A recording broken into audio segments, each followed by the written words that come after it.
Okay, what's going on, folks? Let me get this out the way right quick. That way, y'all can just continue on with your day. Um, so I thought about this. I wasn't sure exactly how to say it, but I'm sick of Donald Trump. I'm sick of people talking about it. I'm sick of all the stuff that is going to happen. I mean, who knows if he's going to lose or win? I'm not going to play that game. There are plenty of people who are coping who say, "Well, look at this opinion poll. Look at that." I don't care about that right now. Because guess what? It's still June. It's almost July. So let's talk about waiting for the next one, though. What does that mean? Well, to me, waiting for the next one is just, waiting for this next president, this next governor, this next whatever the case may be. Because ultimately, I still hold the view the game doesn't change, it's just the players. It makes no difference to me. They can promise everything under the sun. I've talked about this already, so I won't repeat myself too much. But people, they can promise you everything under the sun. They'll say, we'll give you free college, we'll give you free health care, we'll do all this type of thing. Fei hua. Shao fei hua. That's all I say to that. Fei hua. Xu hua. However way you want to say it. I don't really care whatever promises you make, because promises are not reality. All right.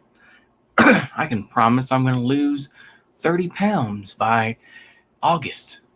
I doubt that's going to happen, because even if I was in the gym a lot or whatever the case may be, that doesn't mean I'm going to, automatically change my diet or change everything else, So promises are promises. Reality is a whole different thing, and it's messier than that. The way this thing is that everyone's making their assumptions, everyone's doing this and that. The people that are riding with Biden, the riding with Biden folks, those folks will flip like a pancake the minute that Biden, ultimately enacts, some harsher measures, which I think he will do to a point. Is that, yeah, he will give some concessions here and there, and be a source of harm reduction, but to try to reverse everything that Trump's done, which of course a lot of the progressives are just so angry about. What is it? Medical research for transgender people or whatever the case may be, and all this other type of stuff. My Supreme Court, the money that's been taken away from this and that, blaming, like I say, we're still stuck in 2016 in a lot of ways. It's just, it's one of those things where it's like, yeah, it's 2020, but in a lot of ways we're still stuck in 2016. Like, well, Hillary should have won. That's not to say that Hillary was good, but she should have, It's ridiculous. It really is. The hypocrisy of it all. And of course, we have seen people try to capitalize on it. And they say this is their chance, this is their opportunity. Whether they're Marxist-Leninists, whether they're, so-called, the alt-right is pretty much dead after 2017, I would say, or 2018, early 2018. All that stuff is dead, in my view. Jason Kessler, what sort of respect does he have? What, people like Gavin McInnes, Mr. Buttplug himself. You think that these people are respected? No, they aren't. But even, similar is going to happen with lefties in general. You think that these lefties are going to be respected in that amount of time? But anyway, it's just, we wait for the next one. And we'll wait to see what happens next. I don't have a particular caring, ultimately, for whatever reason, what's going to happen next. I would just say, I definitely have seeds, in terms of like, some different types of seeds. Like, I can't think of them offhand. I got them somewhere over there. I'm hiding them so that my cat doesn't attack them some more. But anyway, But yeah, basically, I do have that. So I'll just see where it goes. I think that's a start. It's a start, but it's something. I think that indoor type of stuff may become a little bit more prevalent. With climate change and all that, I think that'll definitely become a reality, and it will become smaller but more efficient. I think that's what's going to be part of the future. We're not going to have these rows and rows of corn or whatever the case may be. We're not going to have things like that. It's going to be more indoors. I think that's part of it. But, more to the point is what's going to happen with the police. Obviously, Minneapolis police is going to, I will admit, I think that we, that folks that I normally listen to and may, consider myself sometimes agreeing with them. Those types of folks sometimes get hyperbolic. The police aren't going to go away. They aren't going to. We know that. So, yeah, regardless of what the Minneapolis City Council says, they're not going to get rid of the cops. I think that's the realist option. With the CHOP, they've already they went from calling it an autonomous zone. Now they're just calling it an occupied protest or occupying protest. And, of course, things are happening. I think there's one in North Carolina. We saw the upsets that were going on in Tulsa. So, everyone's ramped up.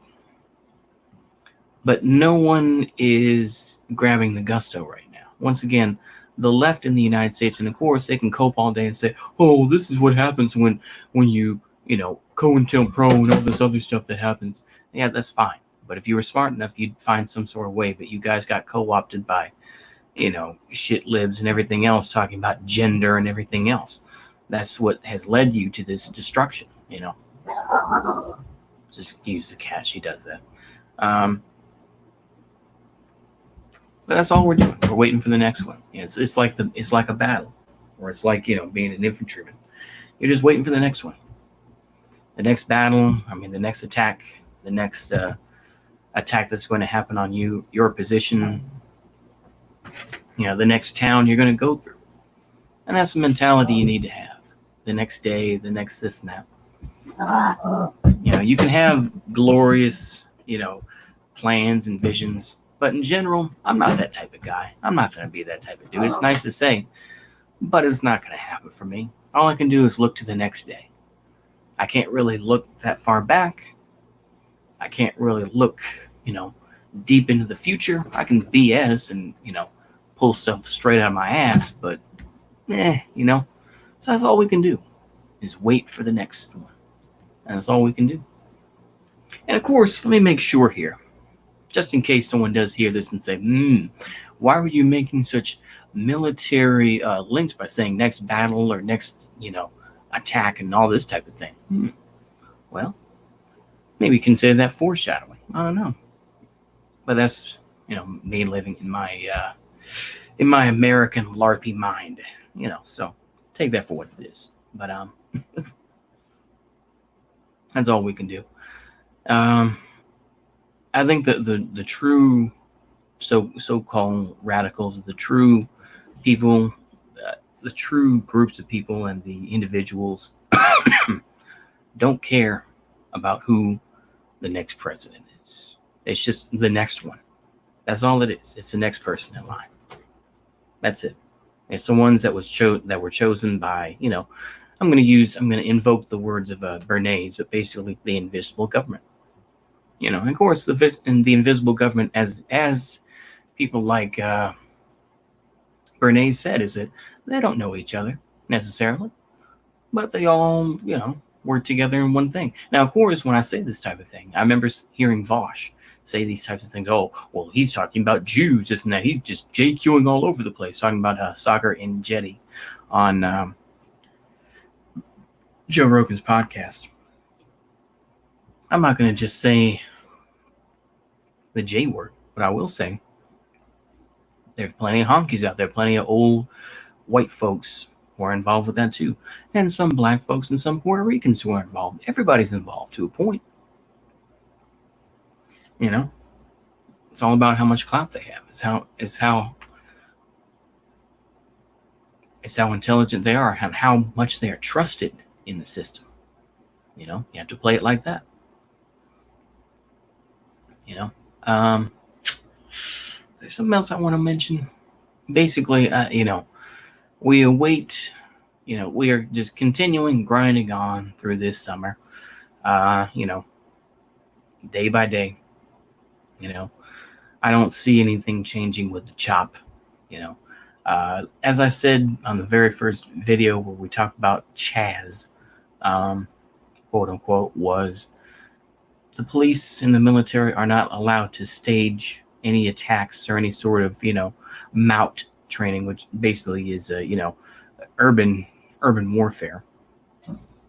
They're not allowed to have staging areas on either the Seattle University campus or any sort of any of the properties of the Seattle independent school districts. I don't know if they call it that, but that's how they call it down south. So, but they you know, as far as I know, they still aren't allowed to do that. So, yeah, and of course, like I say, the bias is going to go back and forth. You know, nobody's surprised. And I would just say all we can do is wait for the next one. You know, that's all we can do, man. We don't, you know, the true revolutionaries. Let me get back to my point. Yeah, the true revolutionaries, the true people that are waiting for change, they don't care about what's going to happen with the next. You know, what's going to happen with that person. They're not like liberals who are just so, you know, they just want an Obama type, or they just want, you know, harm reduction like a lot of these fake lefties do. They're just like, oh, we just want, you know, we just want Obama back. We just want someone who's smart again. You know, we want someone that can talk nice and pretty like Obama. That's all they want. True revolutionaries don't care about that. You know, a lot of people were burnt back in, you know, after 2008. When we saw that things slowly began to change. And, you know, now there's this whole group of folks, both left and right, you know, quote unquote left, quote unquote right, you know, are basically people that, you know, want, maybe I'll label it differently. Maybe we'll say the more progressive people that say that we can create, you know, the we're not utopians, but, and the folks that say, hey, by any means necessary, we're going to control what we got. I think that's a more realistic split between the folks who are like mask off, basically the ones that keep the mask on and mask off. I think that's a more simpler thing than left and right. The mask on folks who are like, well, we can make a better society if we just do this and that. The mask off people are like, huh, we're gonna have, you know, we're gonna come in swinging dicks, and if you get out of line, we're going to handle you. You know what I'm saying? The people that are, you know, willing to do that. But I think that's about it. Once again, I always say, you know, I run out of steam and then I go for another 10 minutes. But I think that's all I have to say. And we'll just try to keep up with all this crazy stuff that's going on. Hopefully I think I'll try to continue on with that Revolt of the Elites book by, of course, Christopher Lasch. I started that late May and early June. And I think maybe I'll try to do some more recording for that tomorrow, hopefully. And, you know, just kind of go through that. Maybe I'll see if see where I want to record is empty. And hopefully it will be. And do some recording. Hopefully it'll sound good. And hopefully I won't have too many pauses and everything else. I probably will. But, we'll see how it goes. Anywho, I think that's what I'll try to do next week, and we'll go from there, folks. Like I say, it's just another day. We're just waiting for the next one. Day by day. That's all we can hope for. In this little crazy little thing we got going on in this crazy year of 2020. And we got 2020 vision, but hardly anybody, well, I'll put it this way. It's the year 2020, but hardly anybody has perfect 2020 vision to see what's going to happen going forward. I think we'll leave it there. Anyways, folks, y'all have a good one. Bye-bye.